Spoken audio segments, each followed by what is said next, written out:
Kita ditemani oleh sahabat saya, Mas Peter Lydian. Beliau adalah Country Director dari Meta untuk Indonesia. Dan kita kan ngomongin banyak tentang Metaverse nih, Mas ya. Karena teman-teman mungkin nggak ngeh ya bahwa Meta itu tidak sedang membangun Metaverse. Tapi Meta itu membangun untuk Metaverse. Bener ya? Bener sekali. Nah, itu kayak gimana maksudnya? Kita akan bahas.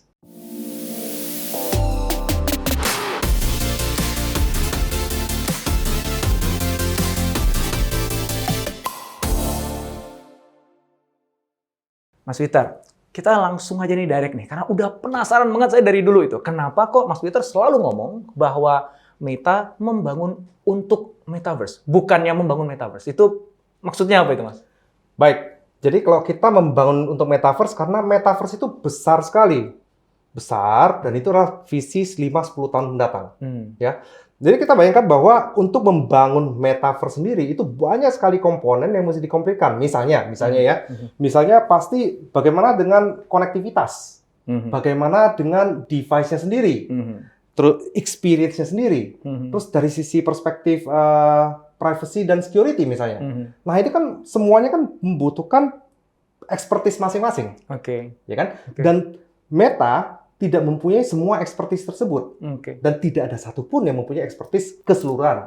Oleh karena itu, membangun Metaverse itu mesti dibangun bersama-sama. Nah, kami membangun untuk Metaverse artinya adalah kami akan berkolaborasi dengan yang mempunyai expertise tersebut untuk membangun dunia Metaverse ini. Ini teman-teman mudah-mudahan udah semakin clear ya, bahwa memang Metaverse itu kan ada aspek hardware-nya, ada juga software-nya ya. Hardware itu tadi ya, jadi infrastrukturnya gitu ya. Kalau software-nya mungkin ya aplikasi yang ada di atasnya, bahkan mungkin world building-nya ya, bangunan-bangunan ada di atasnya, avatar dan sebagainya, itu kan kompleks banget. Dan Meta nggak mungkin bisa lakukan semua itu sendirian. Maka membangun untuk Metaverse. Nah, pertanyaannya gini Mas, perannya Meta itu apa? Kita tahu bahwa ada orang yang ahlinya bidang dia di 3D modeling, maka dia akan membuat semua bentuk dari avatarnya sampai bangunannya, apapun yang ada dalam Metaverse nantinya, bentuk 3D-nya gitu ya.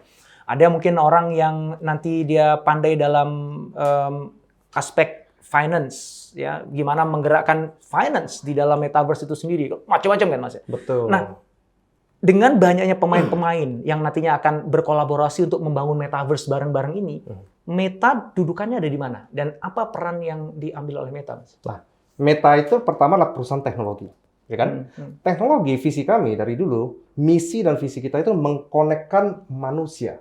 Social interaction terjadi di atas platform kami kan saat ini kan, dan merupakan platform yang terbesar. Kita mempunyai 3,5 miliar orang di atas itu.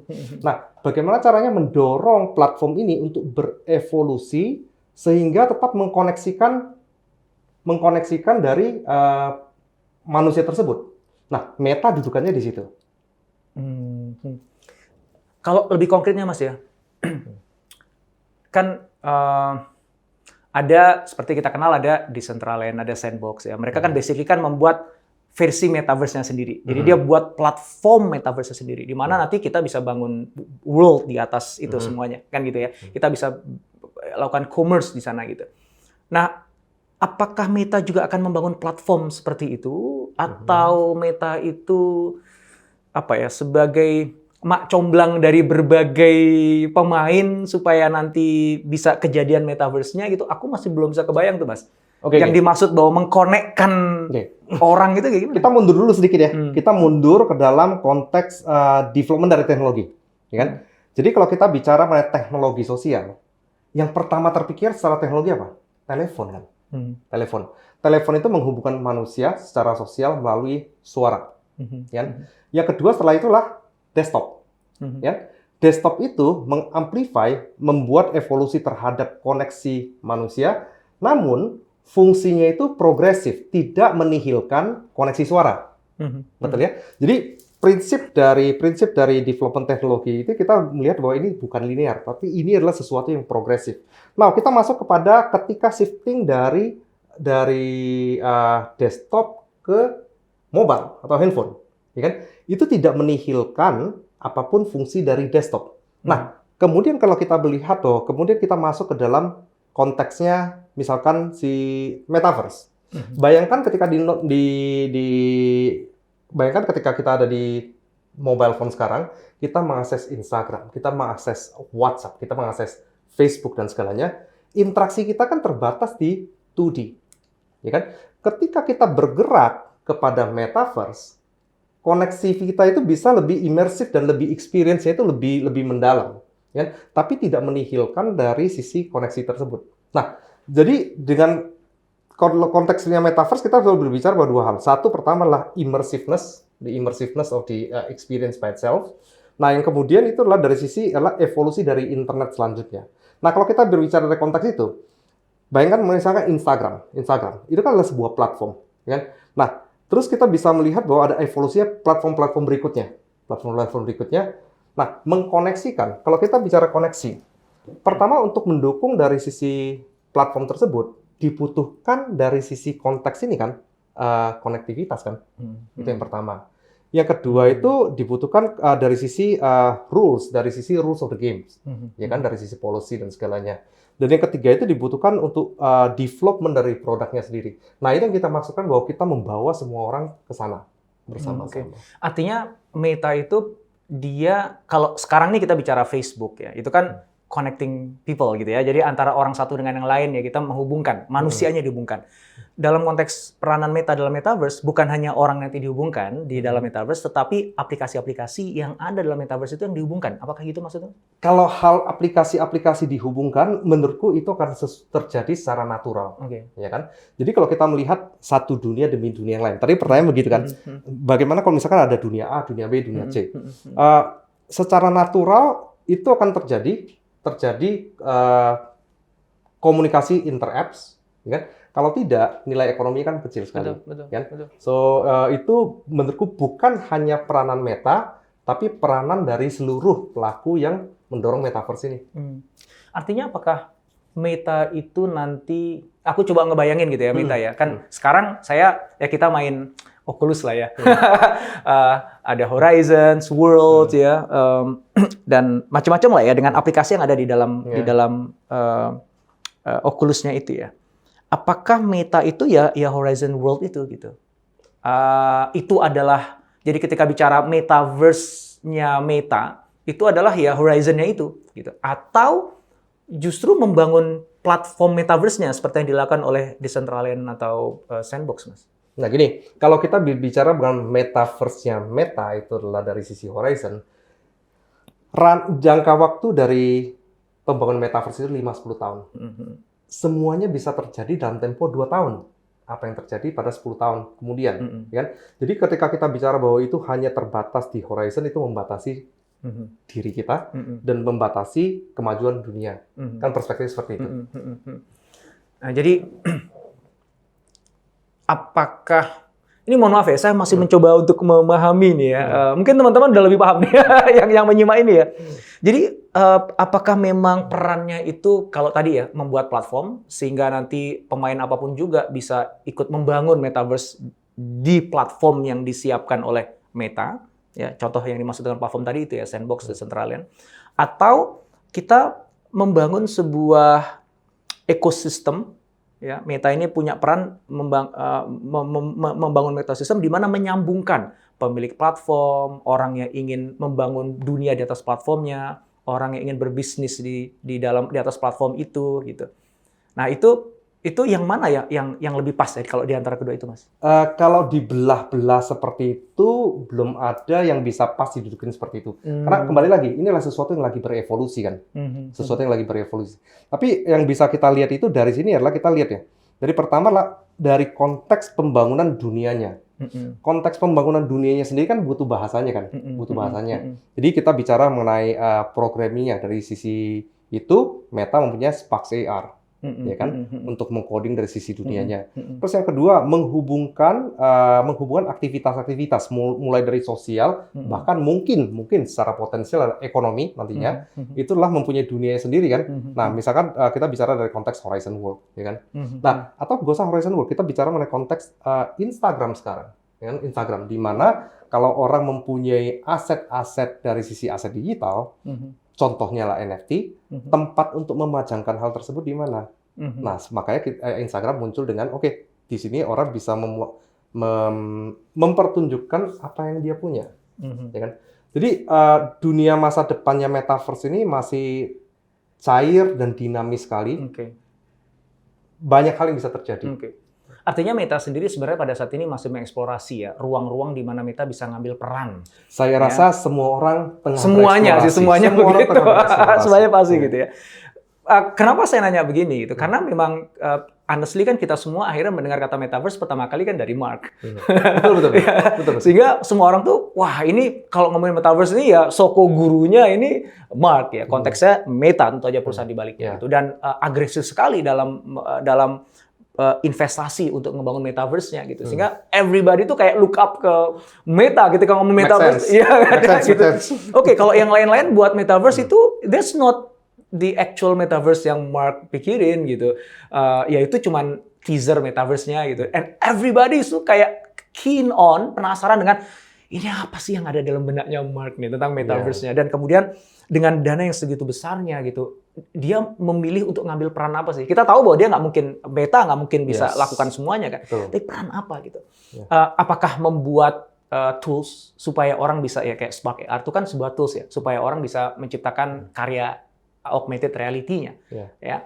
Atau ada tools-tools yang lain. Sekarang udah mulai banyak tuh tools supaya orang bisa ngebangun virtual reality-nya sendiri gitu ya.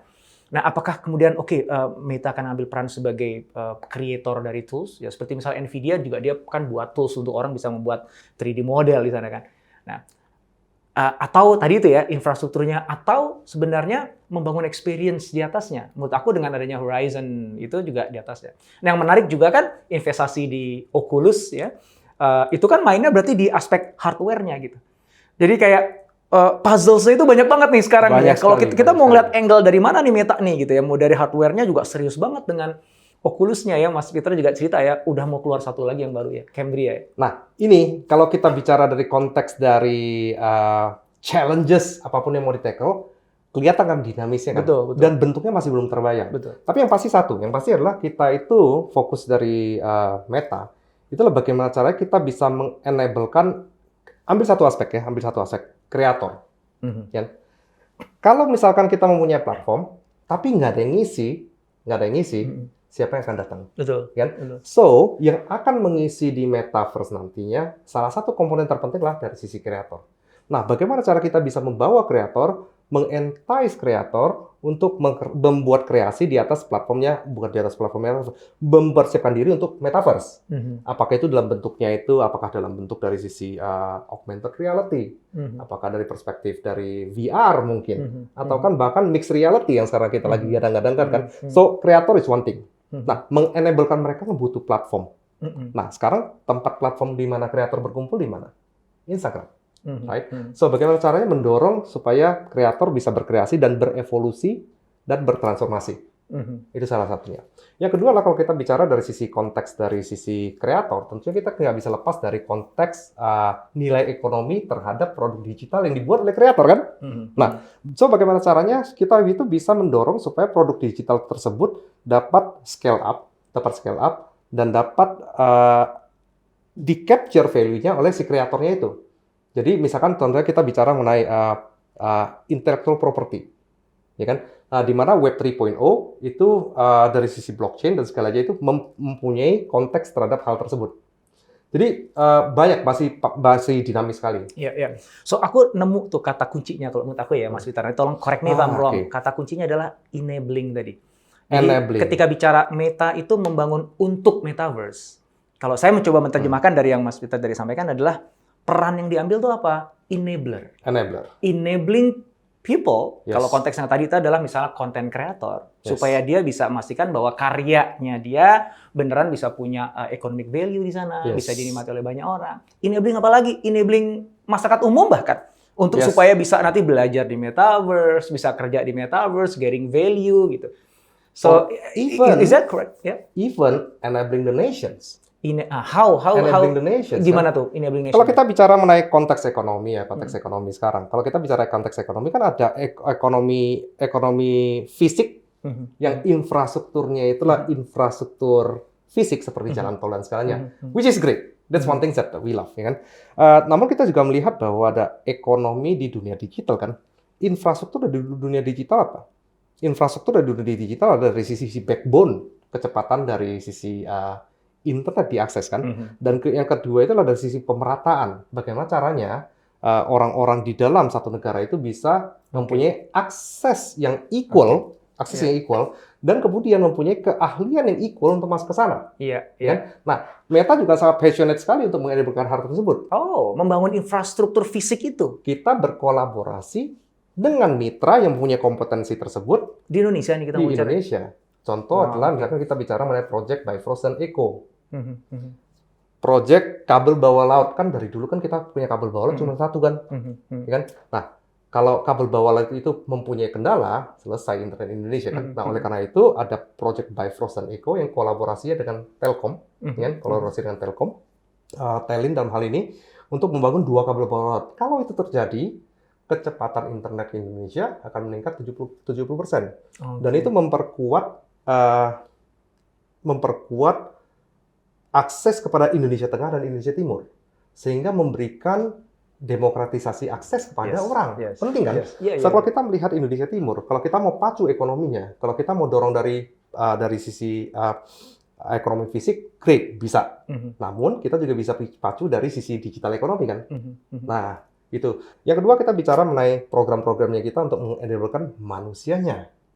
Ya, contohnya seperti misalkan programnya kita untuk literasi digital dulu deh yang pertama. Terus kita masih ada program-program untuk mendorong dari sisi SPACAR untuk membangun. Nah, bagaimana cara membawa hal tersebut untuk ke sana? Karena in the end, enabling the nations itu kan sangat tergantung pada manusianya kan, bangsanya kan. Dan itu Meta ambil peran aktif di situ ya? Aktif. Dan kami dari dulu, kita mendorong pembangunan metaverse, kita membangun untuk metaverse. Namun, misi dan visi kita tidak berubah. Mendorong orang-orang untuk mendapat progression in life. Semakin maju, terkoneksi, membangun komunitas, dan lebih baik lagi. Technology for good. Misi tidak pernah berubah. Kami dari dulu secara konsisten melakukan investment di situ. Indeks manusia, dan pemerataan dari akses. Nah, kalau tadi Mas Indrawan cerita mengenai kata kunci, enabler. Nah, sekarang kita cerita mengenai, kalau kita bicara metaverse, kata kuncinya apa sih sebenarnya? Definisinya kan. Menurut saya ada 2 kata kunci yang penting sekali. Satu adalah internet. Internet. Karena in the end, well, it's technology internet kan. Itu yang pertama. Yang kedua adalah, kalau orang ke internet sebenarnya untuk apa sih? Untuk berinteraksi kan. Berinteraksi. Nah, jadi orang ke internet untuk berinteraksi sosial. Nah, kemudian apa yang berubah? Yang berubahlah experience-nya. Saya tadi baru cerita ke teman saya bahwa saya baru kembali dari satu pertemuan fisik dengan country director yang lain, yang 2,5 tahun, 3 tahun nggak pernah ketemu. Experience beda sekali antara ketemu langsung sama kita di meeting di video conference. Tadi statement yang saya katakan adalah, selama ini 2,5 tahun ini, kita itu connected tapi disconnected. Connected tapi disconnected. Karena kenapa? Karena kalau kita bicara konteks ini ya, yang saya ceritakan di meeting itu, kenapa saya menghargai meeting itu. Ketika kita di video conference, kita itu tidak bisa memaksimalkan komponen paling penting dari komunikasi. Apa itu? Bahasa tubuh. Bahasa tubuh memegang peranan yang penting sekali kan. Nah, bahasa tubuh kan mendrive empati dan segalanya. Nah, pertemuan itu sangat berarti. Nah, kembali ke konteks metaverse. Metaverse adalah kata kuncinya internet, social interaction, dan immersive. Right? Jadi untuk mendorong barrier-barrier itu supaya terpisah. Wow, menarik ya. Nggak kebayang sebelumnya teman-teman ya, kalau kita bicara Meta itu kan ya kebayangnya ya cuma Facebook, WhatsApp, Instagram dengan semua aktivitas yang berujungnya biasanya kepada selain social interaction juga ada ad services yang ada di sana ya. Tapi ternyata Meta tuh jauh lebih luas, lebih dalam kontribusinya untuk negeri ini ya, termasuk kerjasama dengan Telin untuk bangun akses internet bawah laut ya, kemudian juga untuk pendidikan untuk kita. Nah, saya jadi tertarik untuk eksplor lebih jauh tentang bagaimana metaverse kemudian akhirnya bisa enabling the nation-nya tadi. Kalau konteks tadi itu kan kita enabling the nation supaya ada inilah keseimbangan antara Indonesia Timur dan Barat misalnya gitu kan, dengan internet yang aksesnya bagus gitu. Karena memang kan salah satu yang paling sering ditanyakan ke saya itu, Mas Peter, adalah ini kan setiap kali ada teknologi baru yang diuntungkan adalah orang yang the have kan, orang yang punya. Atau orang yang cukup cerdas untuk bisa menggunakan dulu. Bagaimana dengan yang lain-lain yang nggak punya akses internet, yang nggak punya dana juga untuk kemudian mengakses internetnya kalaupun ada internetnya, atau bisa jadi dia punya dananya, punya akses internetnya, tapi dia nggak punya kecerdasan atau kemampuan untuk menggunakannya. Mereka kan akan selalu tertinggal nih. Ya, tadi Mas Peter menyampaikan bahwa justru yang dilakukan oleh Meta saat ini adalah membantu untuk membangun bridge ya, supaya semua orang punya akses yang sama, kesempatan yang sama untuk bisa memanfaatkan teknologi yang dibawa oleh internet, ya. Yang nanti ke depannya akan berupa metaverse. Ya, harapannya kan metaverse bukan cuma bisa diakses oleh orang-orang di kota aja dong, gitu kan. Nanti malah gap-nya malah besar gitu, Mas ya. Teknologi for good. Jadi sebenarnya masalah sosial, masalah apapun yang diharapkan dengan adanya teknologi bisa men-solve masalah tersebut. Nah, yang paling penting adalah bagaimana caranya kita bisa mendemokratisasikan, membuat supaya akses itu bisa dinikmati oleh segala bermacam layer. Apakah itu ada di pusat dari kota tier pertama ataukah di kampung, ya kan? So demokratisasi dari sisi akses itu menjadi penting. Ya. Nah, kalau kita bicara enabling the nations, that is the reason kenapa kita fokus pada melakukan program-program yang scalable dan kalau kita bicara teknologi mungkin gini ya. Kalau kita bicara mengenai bagaimana caranya supaya kita ada punya progression in life, ambil salah satu contoh sederhana. Progression in life itu kan dilakukan lewat proses niaga. Now, pertanyaan berikutnya proses niaga, jual beli. Tools yang paling mudah tools yang paling mudah diakses dan tools yang berada di dalam kantong semua orang adalah apa? WhatsApp. Right? Itulah contoh di mana teknologi bisa membantu progression buat orang-orang di berbagai layer. Right? Facebook. Bukankah inilah platform yang besar sekali dan dipakai oleh orang-orang di Indonesia? Kemudian kita bergeser ke Instagram kan. So the whole idea mengenai enabling nations adalah mengenai demokratisasi dari sisi akses tersebut. Kan? Nah, dengan kita bergeser, kalau kita itu mampu mewujudkan metaverse, saya lagi berpikir, kita bawa ke konteks misalkan konteks pelayanan kesehatan. Kalau Mas Indrawan ke dokter yang kita lakukan biasa konsultasi kan. Kalau konsultasi diapain? Ditanya-tanya toh, ditanya-tanya, tanya jawab kan, sehingga dokter bisa melakukan diagnosa. Dan yang kemudian itu membaca dari statistik kan, statistik dua hal itu. Pertanyaan, perlukah hal tersebut dilakukan di klinik? Sehingga kalau saya tinggal di 80 km, kejauhan, 8 km dari klinik tersebut, haruskah saya berjalan kaki 8 km untuk mendapatkan hal tersebut ketika saya sakit? So the whole idea adalah bagaimana caranya kita membawa kliniknya ke rumahnya. Right?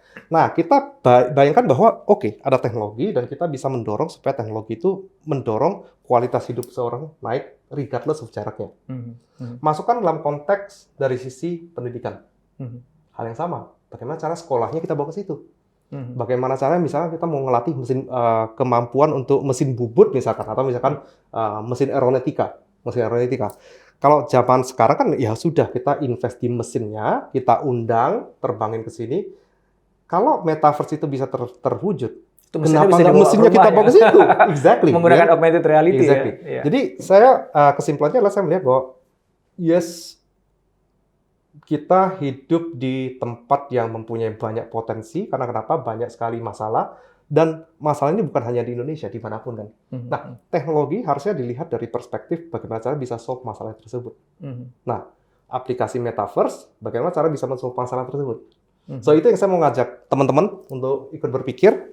Inilah kenapa ketika kita berbicara bahwa 5-10 tahun dari sekarang, tapi kita declare sekarang supaya kenapa? Supaya kita semua bisa runut rembuk. Kan gitu. Dan itu terbukti ya. Gara-gara Mark mengumumkan itu, akhirnya semua orang ngomongin itu dan semua orang pengen belajar itu. Kampus-kampus di Indonesia sudah mulai mau buka jurusan metaverse bahkan. Kita sempat ngobrol beberapa waktu yang lalu tentang hal itu. Nah, langsung ngomongin si talenta ini. Karena saya ketemu dengan banyak teman-teman ya. Waktu itu misalnya terakhir saya sebagai alumnus BINUS ya, diundang BINUS untuk ngomongin metaverse gitu. Dan yang hadir itu secara online, yang hadir tuh saya ribuan itu ya.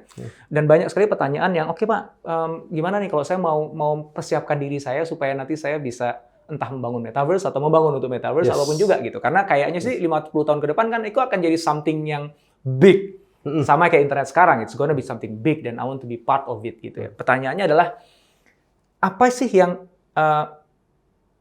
anak-anak muda saat ini nih Mas bisa lakukan supaya mereka bisa equipping diri mereka sendiri, memampukan diri mereka sendiri untuk nantinya bisa beneran kontribusi dalam membangun untuk metaverse nanti gitu. Sebenarnya udah banyak gitu. Udah banyak. Jadi kita ambil contoh. Jadi pertama kan kita melihat bahwa kita banyak sekali kreator-kreator yang membuat filter dari AR. Itulah langkah pertama dengan kan. Spark AR itu. Di AR, Instagram ya? bisa di punya Instagram filter kan. Itu banyak sekali kan. Dan itu juga selain dari membangun, ada dua hal. Jadi itu pertama adalah belajar supaya kita catch up terus. Yang kedua itu juga ada unsur commerce-nya kan. Karena filter tersebut juga akan dipakai oleh pebisnis. Iya. Artinya ya kan? bisa dijual. Bisa dijual, ya. Ya bisa dijual. So yang pertama lah kreator, marilah mencoba untuk berkreasi dan kita sudah melihat. Ya. Dan yang kedua, kita juga melihat temanmu Mas Daniel Surya dengan segala effortnya luar biasa kan. So kenapa tidak? Jadi pada intinya sih gini, dengan adanya keberadaan teknologi baru, itu pasti akan membuat banyak sekali potensi, banyak sekali kesempatan. Kesempatan itu bisa dalam berbentuk profesi misalkan. Nah kalau kita membayangkan hal tersebut, profesi-profesi apa sih yang akan terjadi? Nah anak muda kita sekarang untuk berkontribusi ya mari kita belajar, mari kita coba. Kan? Karena teknologi, terutama di fase-fase awal, kalau tidak dicoba, kita tidak mengerti. Semakin kita tidak mengerti, ketika dia bergerak, gap-nya makin lebar. Catch up-nya akan setengah mati. That's my artinya gini, kalau aku simpulkan misalnya nih, ini teman-teman misalnya anak muda nih yang pengen ikutan nanti kontribusi di metaverse, cara paling gampang adalah jadi kreator tadi ya. Dan tools-nya itu udah tersedia banyak banget, gratis juga. Entah Anda mau meng-create augmented reality, bisa gunakan Spark AR yang itu simple banget ya, kita bisa buat filter-filter di Instagram misalnya, atau sampai mau agak sedikit lebih advance yang lebih 3D itu juga sudah ada. Bahkan yang mau buat virtual reality pun juga sekarang kan sudah banyak. Mulai dari situ dulu karena itu fun satu ya bagi anak muda tuh pasti fun.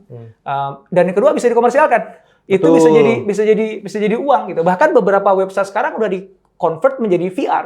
Jadi kita masuk ke dalam kantornya langsung gitu. Itu sangat mudah ternyata gitu ya. Betul. Lihat ini nggak? Lihat terakhir itu filternya Made by Humans yang dipakai di dalam poster film. Itu kan atraktif sekali kan? Jadi banyak sekali seperti tadi. Bagaimana caranya misalkan ada website yang kemudian itu bisa menunjukkan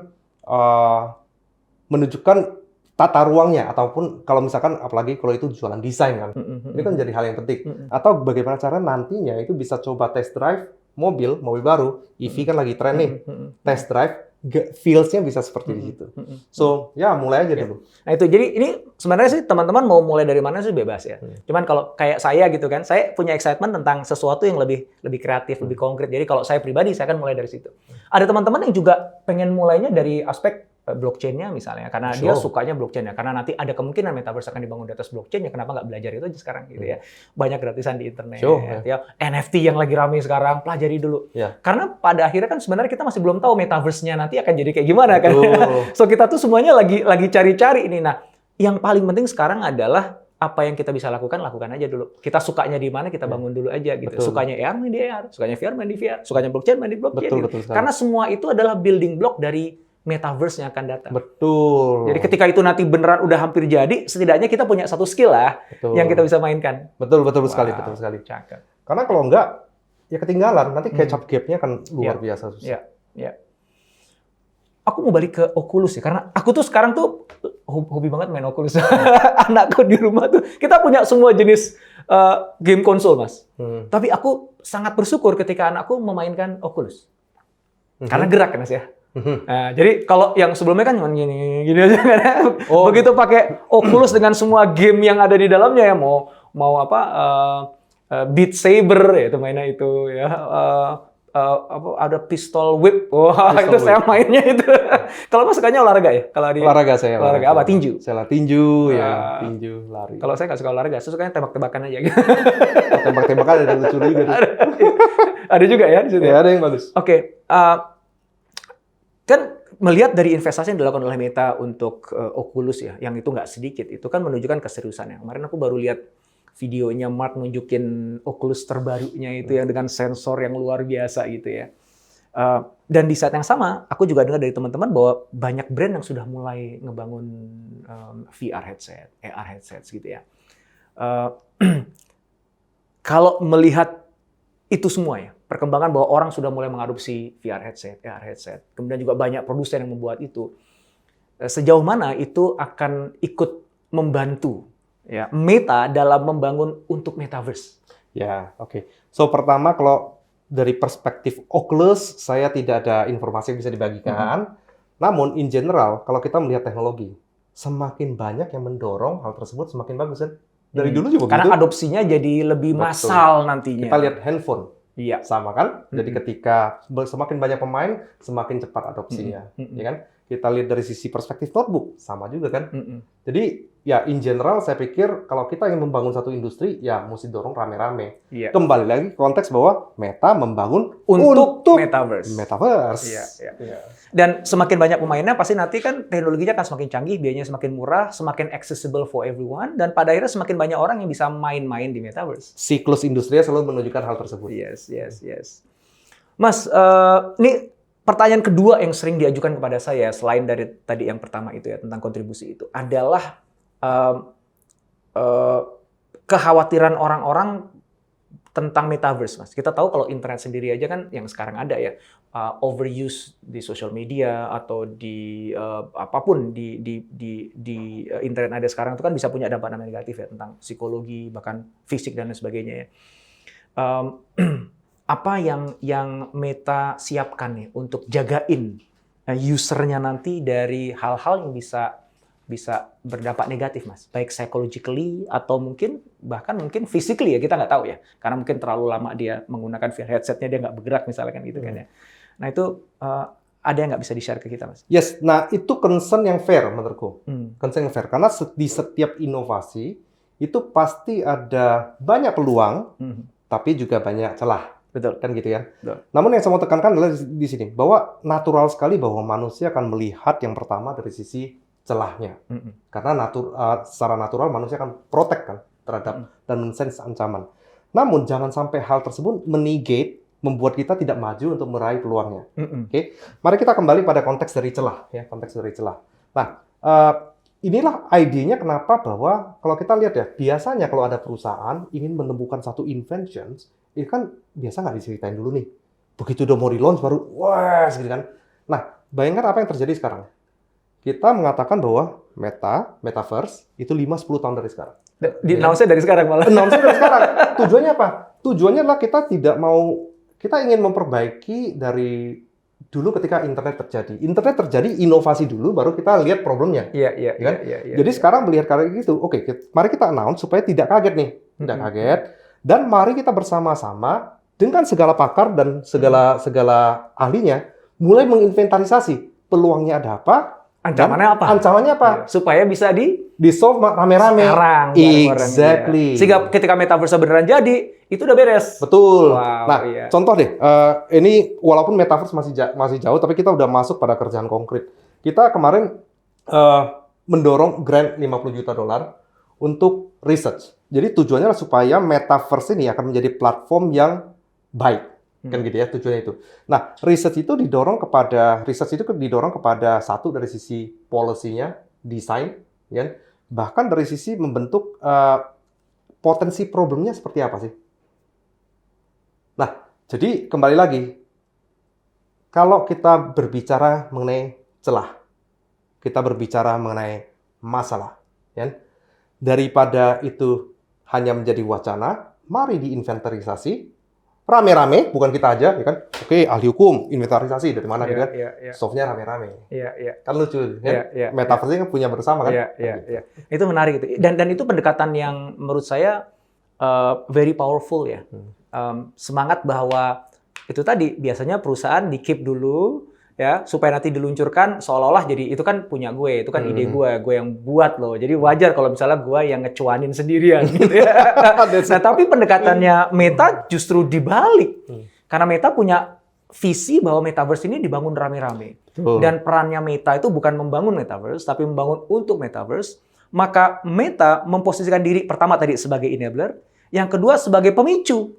Kalau pemicu supaya, hey guys, ini metaverse tuh akan terjadi loh 10 tahun dari sekarang dan no one single company yang bisa create ini kerjaan bareng-bareng and let's start thinking about it now. Betul. Yuk mulai investasi sekarang yuk mulai pikirin yuk dari peluangnya sampai ancamannya kita pikirin rame-rame, kita cari solusinya rame-rame, mendingan kita ribut sekarang daripada nanti. Kalau udah kejadian bener kan, wah itu parah banget. Lah sekarang mumpung ributnya masih di wacana, di hipotesa, aman. Kita lakukan eksperimentasi yang simpel-simpel, sederhana, yang lebih safe sekarang. Dalam rangka nanti semakin ke belakang, semakin kita punya clarity tentang metaverse yang benar-benar safe, metaverse yang benar-benar itu value-nya tinggi, metaverse yang bisa benar-benar enabling the nations gitu. We have 10 years untuk melakukan serangkaian eksperimentasi bareng-bareng, bangun bareng-bareng. Itu keren banget. Dan itu potensinya besar sekali loh. Jadi maksudnya gini loh. Ini kan teori ini kan daripada kita terus jadi maksudnya gini.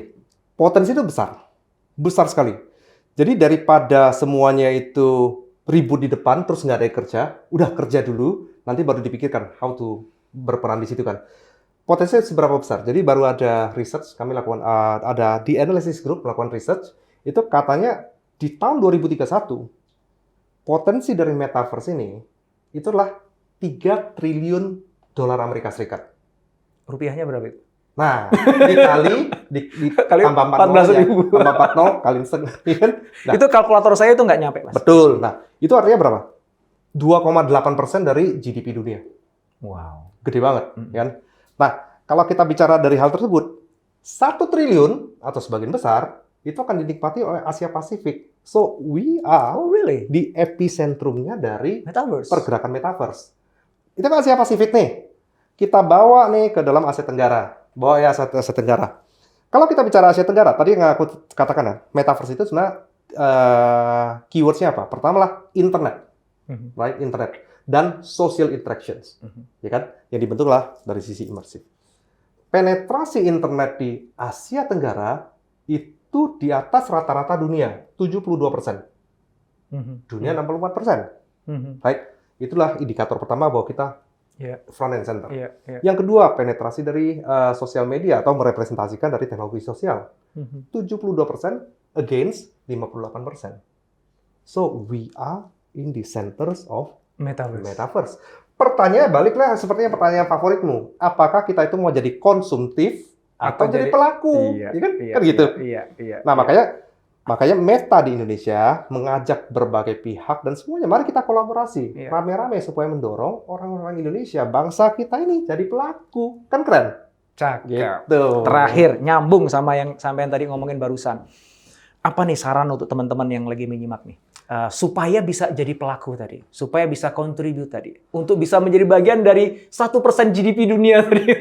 Oke, kalau gitu langsung. Kalau gitu pertama adalah start dari bermimpi. Bermimpi itu apa? Curious. Mempunyai curiosity yang tinggi. Ya? Teknologi sesuatu yang masih 5-10 tahun kemudian, again, curiosity itu penting. Nah, curiosity kalau tidak diimbangi dengan open mind, itu akan menjadi sulit. Ya? So, open mind dan be very curious. Yang kedua, belajar dari sekarang. Start dari sekarang kan? Karena kalau nggak start dari sekarang, apakah itu mau start dari AR, apakah itu mau start dari VR, apakah start dari kreator, dari Web 3.0 seperti NFT tadi, terserah. Start dulu. Supaya kenapa? Karena begitu dia bergerak, dia kan cepat sekali. Supaya kita tidak ketinggalan. Yang ketiga, kalau kita belajar, bisa kan belajar kan A tambah B, 1 tambah 2 sama berapa, dengan merasakan. Praktek itu berbeda sekali dengan teori. Coba dulu. Coba dulu. Jadi benar-benar dikerjakan. Jangan takut gagal, namanya juga eksperimen kan. So itu. Nah, hal ini berlaku apakah itu buat bisnis, apakah buat individual. Contoh, saya ambil contoh bisnis. Adidas NFT, sudah lihat? Keren banget kan? Nah, kalau memang nanti itu terjadi bahwa itu sudah ada tempat untuk display dan segalanya, oh it's going to be so cool. Adidas startnya dari sekarang, ya kan?